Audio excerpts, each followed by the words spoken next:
Bendiciones. Quisiera tocar con usted en este corto video, va a ser un video corto, pero quisiera que usted me pusiera atención y me escuchara hasta el final, porque considero que es un tema importante. ¿Cómo consideramos la Escritura, la Biblia, la Santa Escritura? ¿Cómo la consideramos? ¿Cómo entendemos la inspiración? Cuando decimos que las Escrituras son inspiradas por Dios, ¿cómo entendemos esa inspiración? Entendemos que en este proceso de inspiración Dios no anuló la agencia humana. ¿Entendemos eso? Entendemos que cada persona escribió desde su trasfondo cultural, desde su trasfondo histórico, desde su trasfondo teológico, desde sus creencias, desde sus costumbres, desde sus ideas. Por ejemplo, ¿usted sabía que en los tiempos bíblicos se creía que la tierra descansaba sobre columnas? Eso lo creían la mayoría de las personas, pero hoy día sabemos que eso no es así. Entonces, cuando encontramos relatos en la Biblia en donde dice que la tierra descansa sobre columnas, entendemos eso como inspiración divina, que Dios los inspiró a escribir eso, o es que los autores escribieron desde su propia libertad como personas, desde su contexto cultural, desde sus creencias, desde su conocimiento, etcétera, etcétera. Esto es un tema que debemos entender plenamente, o tal vez no plenamente, pero sí un poco más claramente, para saber cómo debemos leer la Escritura y también para no irnos a razonamientos o a conceptos erróneos de la Escritura. Por ejemplo, hay gente que cree que Dios, por inspiración, entienden que Dios dictó palabra por palabra a los autores lo que ellos debían escribir. Y eso pues sabemos que no es así. Por ejemplo, hablemos de los primeros 5 libros de la Biblia, el Pentateuco.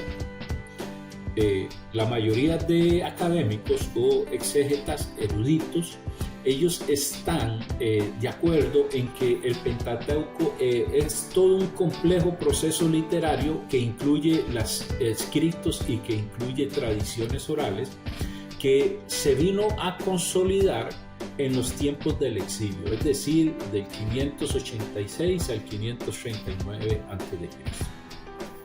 Es decir, el Pentateuco es el resultado de todo un proceso que se culminó en el periodo post-exilio. El texto del Pentateuco, como lo conocemos hoy en día, es el producto o es la respuesta a la crisis del exilio que había sufrido el pueblo de Israel. Eso por un lado. Pero yo pienso que no todos conocen estos datos porque siempre se les ha enseñado que los primeros 5 libros de la Biblia fueron escritos por Moisés. Y no se les ha enseñado de que el Pentateuco puede ser el producto de todo este proceso post-exílico que sufrió el pueblo de Israel y que se vino a culminar por ahí del 586 o el 539 a.C., que ya sería otra concepción totalmente a la que la mayoría de gente a veces cree. Ahora, hagámosle algunas preguntas a Génesis también. Solo veamos y notemos algunas cosas que no tomamos en cuenta en nuestra lectura de la Biblia. Hagámosle algunas preguntas al libro de Génesis. Preguntémosle a Génesis por qué existen 2 relatos de la creación tan claramente distintos al comienzo de Génesis, que lo encontramos en Génesis 1, en Génesis 2, 4a y 2, 4b al 25. ¿Por qué existen estos 2 relatos de la creación que son completamente distintos?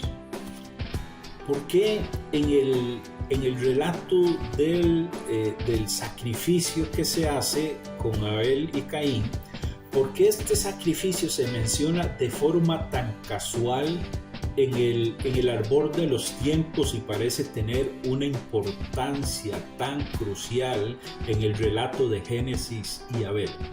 ¿Por qué se menciona un sacrificio en ese entonces y así tan crucialmente como se presenta en Génesis 4? Hablemos también de Adán y Eva.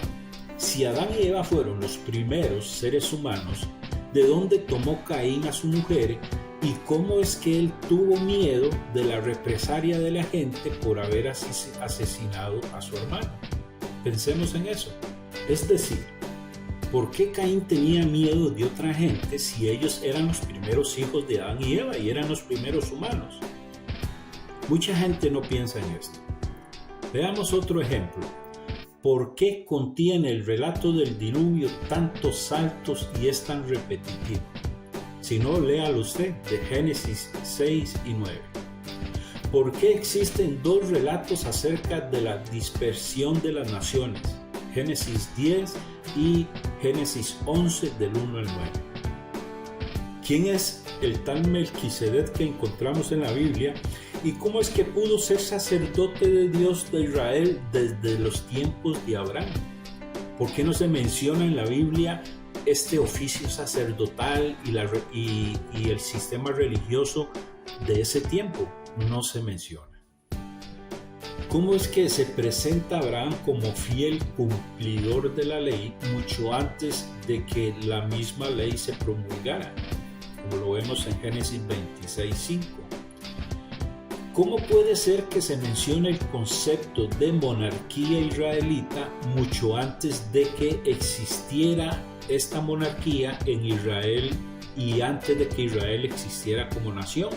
Como lo vemos en Génesis 36:31. Son preguntas que tenemos que hacer. ¿Por qué el escritor en Génesis 36:31 habla de los reyes de Israel si cuando se está escribiendo eso los reyes de Israel todavía no existían?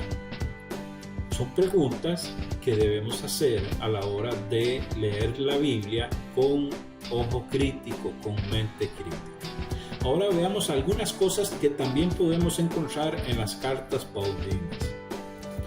Hablemos de 2 Tesalonicenses, la carta de Pablo. Se dice que fue escrita probablemente durante la segunda mitad del siglo I y muestra, si usted lee esta carta, va a ver que muestra una concepción apocalíptica muy distinta a la de 1 Tesalonicenses.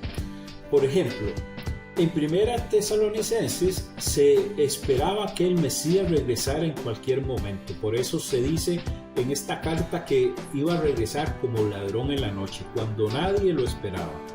Sin embargo, en 2 Tesalonicenses vemos que más bien se alega y se enseña que el Mesías va a tener que tardar un poco porque es necesario de que ocurran algunos acontecimientos antes de su eventual regreso. Entonces, ¿cómo conciliamos estas dos cartas? Una dice que regresa en cualquier momento y la segunda dice que no, que primero se tienen que dar algunos eventos. Entonces hay como dos conceptos distintos en estas cartas de Tesalonicenses. Por ejemplo, veamos otro lado, otra carta del apóstol Pablo, en donde vamos a encontrar cosas que nos hacen pensar un poco. En 1 Corintios 11, en los versos 4 y 5, vamos a ver que dice que todo hombre que cubre su cabeza mientras ora o profetiza deshonra su cabeza. Y cuando se refiere a la mujer, en el verso 5 dice que toda mujer que tiene su cabeza descubierta mientras ora o profetiza deshonra su cabeza. Es decir, el apóstol Pablo aquí está diciendo que la mujer que profetiza con la cabeza descubierta deshonra su cabeza. Pero veamos más adelante algo que parece totalmente contradictorio. Ahí mismo, en la carta de Corintios, en 1 Corintios 14, del 34 al 35, el apóstol Pablo viene y dice que las mujeres guarden silencio en las iglesias porque no les es permitido hablar. Entonces, ¿cómo entendemos? En el anterior texto que leímos, dice que la mujer que profetiza con la cabeza descubierta frente a su cabeza. Pero ya en el 14, Pablo cambia totalmente y dice que la mujer no tiene permiso de hablar en la iglesia, que guarde en silencio hablar en la iglesia. Entonces, ¿cómo entendemos que la mujer profetice? Sabemos que el apóstol Pablo le está escribiendo a una iglesia y le dice, guarde silencio pero en otro lado le dice que si va a profetizar, que lo haga con la cabeza cubierta. Entonces, ¿cómo armonizamos estos dos textos que son totalmente contrarios? Y si comparamos este texto en 1 Corintios 14 con 1 Timoteo 2, 11 y 12, y sabiendo y entendiendo que no es de consenso entre los académicos de que 1 de Timoteo sea escrita por Pablo. En 1 Corintios no hay discusión, hay un consenso de que fue escrita por Pablo, pero de 1 Timoteo, de las cartas pastorales, no hay un consenso de que sean escritas por Pablo. Y 1 Timoteo 2, del 11 al 12, dice que la mujer aprenda calladamente con toda obediencia y que no permite que la mujer enseñe ni ejerce autoridad sobre el hombre, sino que permanezca callada. Esto hablando en el contexto de congregación. Todas estas cartas hay que entenderlas en el contexto de iglesia, de congregación. Entonces, en 1 Corintios 11, Pablo dice que si va a profetizar, que profetice con la cabeza cubierta. Después dice en el 14 que no, que guarde silencio. Y 1 Timoteo también dice que la mujer que se quede callada en la iglesia, que no le es permitido hablar. Entonces, ¿cómo concordamos todo eso? Y es aquí donde algunos académicos consideran que lo que dice 1 Corintios 14, del 34 al 35, es una interpolación del copista que casi lo que hizo fue copiar lo que dice 1 Timoteo 2, 11 y 12. Esto es algo que mucha gente no se ha puesto a pensar o que tal vez no conoce, pero son puntos que vamos a encontrar en la Biblia que nos van a parecer contradictorios y ya vamos a empezar a ver o a entender o a comprender que en la Biblia a veces vamos a encontrar contradicciones. Ahora, no se me asuste, permítame terminar el video antes de que me llame hereje. Además de todo esto que hemos dicho, ¿cómo entendemos que Pablo mande a callar a las mujeres, que aprendan en la casa sujetadamente y calladamente, etcétera, etcétera, cuando vemos que en Romanos 16:7 Pablo menciona a una mujer apóstol y dice que esta mujer era sobresaliente y muy estimada, esta mujer y su esposo, entre los apóstoles,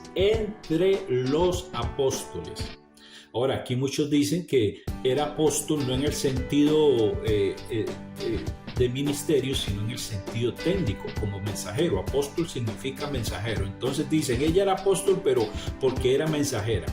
Pero no podemos obviar y no podemos ignorar que Pablo la llama muy apreciada entre los apóstoles. Era una apóstol apreciada entre los apóstoles.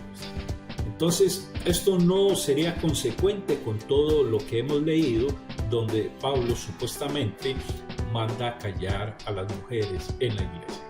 Entonces, son cosas que encontramos en la Biblia que nos pone a pensar, que si leemos con mente crítica y ojo crítico, vamos a notar todas estas cosas.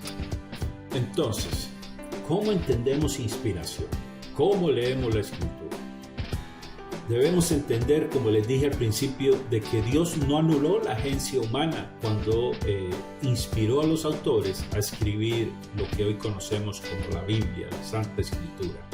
Ellos escribieron desde su cultura, desde sus pensamientos, desde su sabiduría, desde sus creencias populares, etcétera, etcétera. Así es que debemos entender de que no todo lo que leemos en la Biblia está ahí porque Dios mandó a que se escribiera eso que está ahí para que nosotros viviéramos eso. Por ejemplo, voy a darles un último ejemplo para que el video no se haga muy largo. Dice que el que duda, dice allá en Santiago, el que duda es como la ola del mar, dice. Y sigue diciendo que el que duda así no crea que va a recibir algo de Dios.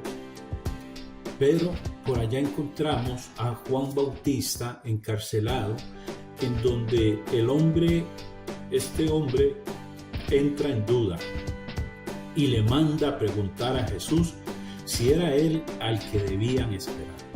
Después de todo lo que hizo, después del bautismo, después de la voz del Espíritu Santo, después de reconocer que Él era el Cordero de Dios, cuando está encarcelado, cuando tiene 1 año de estar encarcelado, le manda a preguntar a Jesús si Él era el que había de venir. Tuvo duda. Entonces, según Santiago, Juan Bautista no podía esperar recibir nada de Dios por esa duda que había en él. Entonces aquí es donde yo les pregunto, ¿lo que dice Santiago acerca del que duda, lo consideramos inspirado por Dios? ¿O es que es el concepto propio de Santiago de que el que duda no puede recibir nada del Señor? Porque Juan Bautista dudó y Jesús le dio una respuesta y le dijo, vaya y dígale a Juan todo lo que ven, que los ciegos ven, los mudos hablan, etcétera, etcétera, y comenzó a alabar y a reivindicar a Juan Bautista delante de la gente. Más bien, Jesús no lo censuró, no lo condenó por su duda, sino que más bien empezó a hablar bien de él y a exalzarlo. Algo que no lo enseña Santiago en este texto en su capítulo 1.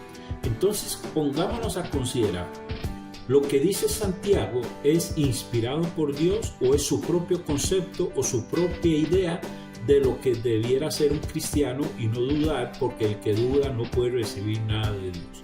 ¿Es eso inspirado por Dios? ¿Es una orden por Dios? ¿Es algo que la Biblia cuenta o es algo que el mismo Santiago simplemente está contando porque es lo que él cree? Es ahí donde nosotros tenemos que ponernos a pensar y a estudiar la Biblia con mente crítica, con ojo crítico, porque les voy a dar mi posición personal. En la Biblia lo que es inspirado es el mensaje, no cada palabra, no cada pensamiento del autor, del escritor. En la Biblia vamos a ver que los autores, los escritores escribieron sus propias ideas y sus propios pensamientos. Y es ahí donde nosotros, con nuestro estudio de las Escrituras, tenemos que empezar a diferenciar qué es pensamiento propio del escritor, qué es pensamiento o creencia de la cultura, de las sociedades entonces, las creencias populares, etcétera, etcétera, y lo que Dios manda. Les dejo esto para que piensen y podamos entender mejor las Escrituras. Bendiciones.